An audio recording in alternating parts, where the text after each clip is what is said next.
Our next performer, Trevor Cline, has been nominated by his mate, Mark Williams. Let's have a look at what happened when we went down to Essex and offered Trevor his surprise date with fate. That's Trevor over there doing his job. To him, it's just another ordinary work day. But we're going to see if we can make it a day he'll never forget. Ready, Mark? Yep, let's do it. Let's go. Come on.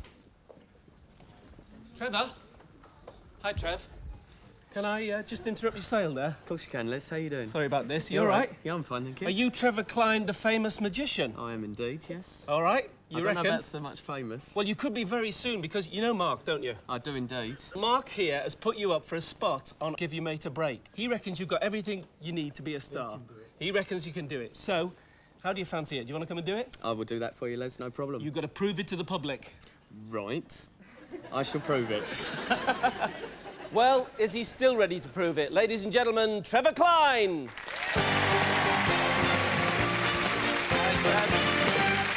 Looking good. Thank you very much. Nice suit. Is it finished?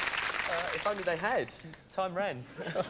Now, Mark, is he always pulling fast ones like that on you? He's played a trick or two, but that was full effect. All the stops were out. You were really gobsmacked, weren't you? I was just busy cleaning a settee, Les, and... But, whoa, there you are. There you go. When did you first get interested in magic yourself? Probably early age, about 10, as a childhood hobby, really. And where do you normally perform? Restaurants, private functions, that sort of thing. Obviously, in the early days, children's birthday parties, that sort of thing. OK, you've had a bit of a week, haven't you, Trev?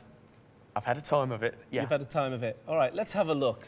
What I'd really like is an explanation to the effect how the red would still connect to the yellow, which would connect to the green, to the black, to the red, to the yellow, and to the green. You know, he's doing lines that he's heard other people get a laugh with, which is no bad thing, but obviously we want this to be as original as possible for his kind of big break on TV. The problem with magic in general, presenting magic, is what you're saying is that I'm cleverer than you, and it's a bad premise for entertainment. So we need to get round that by making the magic more incidental and making him more warm. I'm not sort of heavily magic, more on a sort of presenting of a style. You know, I've had the karaoke background and that sort of thing. Trevor's in for a shock this week. Magician Paul Zennon has some clear ideas as to what he likes in magic, and it's certainly not what Trevor's offering. Okay.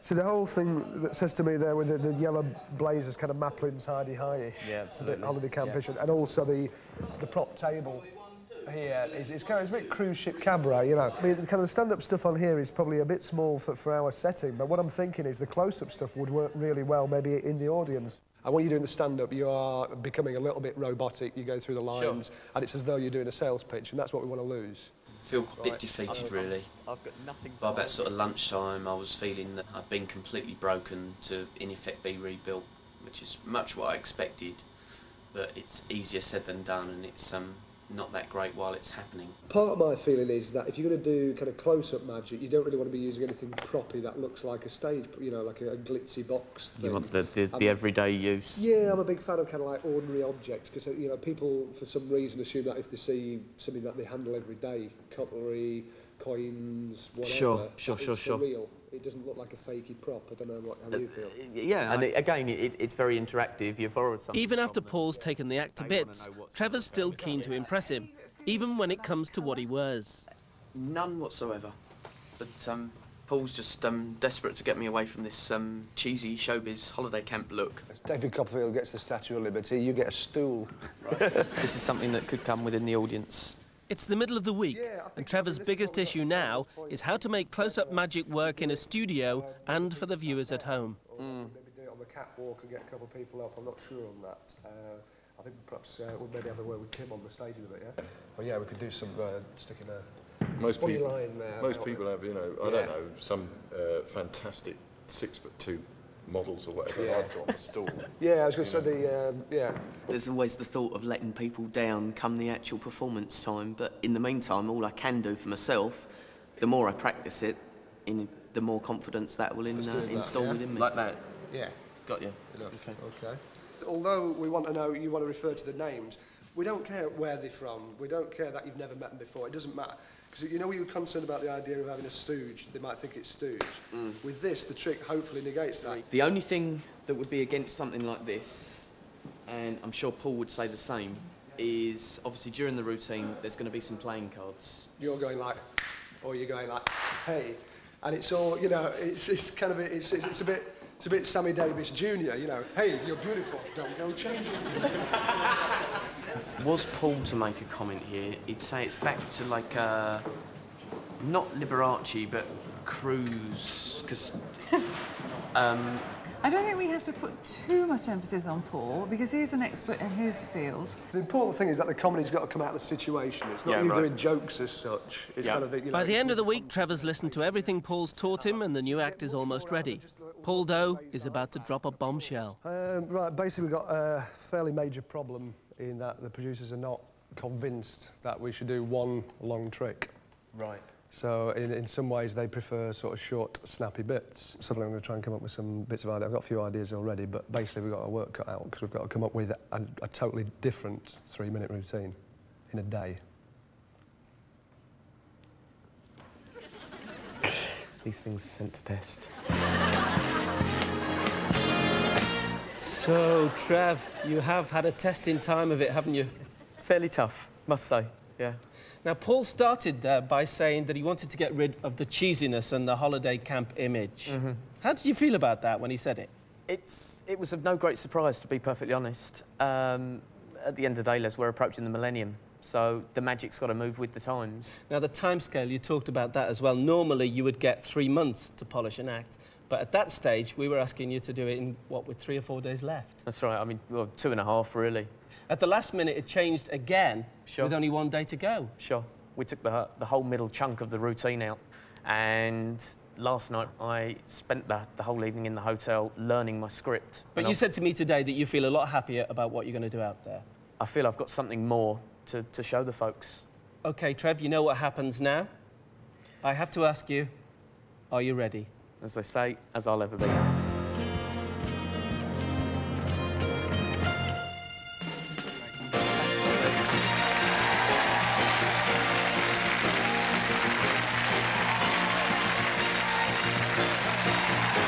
His break tonight, Trevor Cline.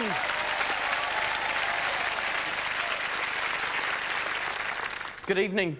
You've all seen David Copperfield make the Statue of Liberty disappear and walk through the Great Wall of China. Well, tonight, for my big break, I've been given a pack of cards and 2 stools. Thanks, guys. However, I've also been given 2 glamorous assistants from our studio audience to assist me. Him and her.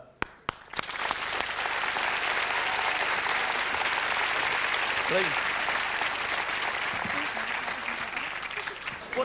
What's your name? Donna. Donna, and we've not met before. No, we haven't. How is your mum, by the way? She's all right. Fine. And you also... My name's Dave. Dave. Tell me when to stop.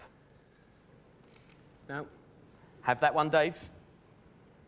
Hold the card up, Dave, so everyone can see. Now hide it from me.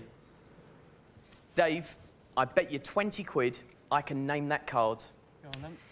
It was the 8 of clubs. No, I'm sorry. Oh. Fair enough. 20 quid it was then.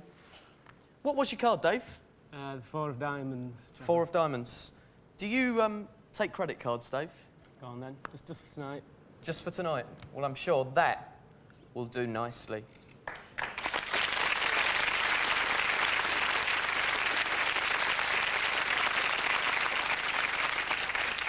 Well, Donna and Dave, look what you would have won. 2 tenors. Have a look behind those. Check there's nobody hiding. I'm going to show you a version of the classic cutting a lady in half. Now, tonight, the lady is none other than the Queen herself. Donna, take those and hold them tight.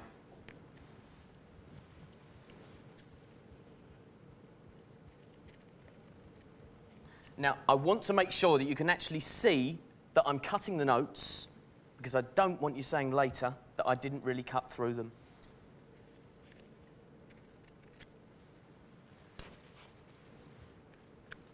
We started with 20 quid, which was made up of 2 tens, which we cut into 4 pieces of 5, which makes 20, which is still 2 tens.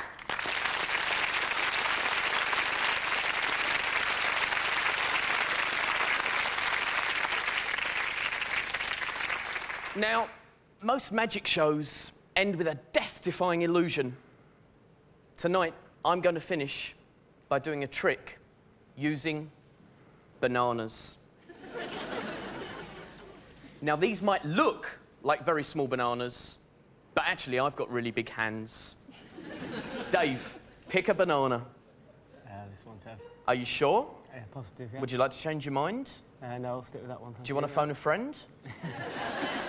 Donna, could you just hold on to the other one? Hold out your hand, Dave. I want you to hold that banana as tight as you can. Don't let go. Thanks, Dave. Let me take the other one, Donna. Because, Dave, you've heard of fruit flies. Well, look, it has. Yes, I have no bananas. But if you were to slowly open up your hand, Dave, you'll find you have got both. Donna, hold both hands, open them, hold on to them both really tight, because you've probably guessed these bananas have been genetically modified, but using rabbit genes, and you all know what rabbits are like. Donna, move your hands forward and very slowly open them like this. The audience goes bananas. I've got a split. Thank you, Dave. Thank you. Thank you, Donna. And good night. Thank you.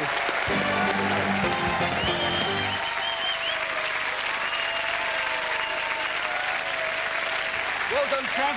Thanks, man. Slipping on your bananas there. Has it been worth all the hard work this week? Very much so. It's been great. You've been great. Well done, Trevor Cline. Thank you.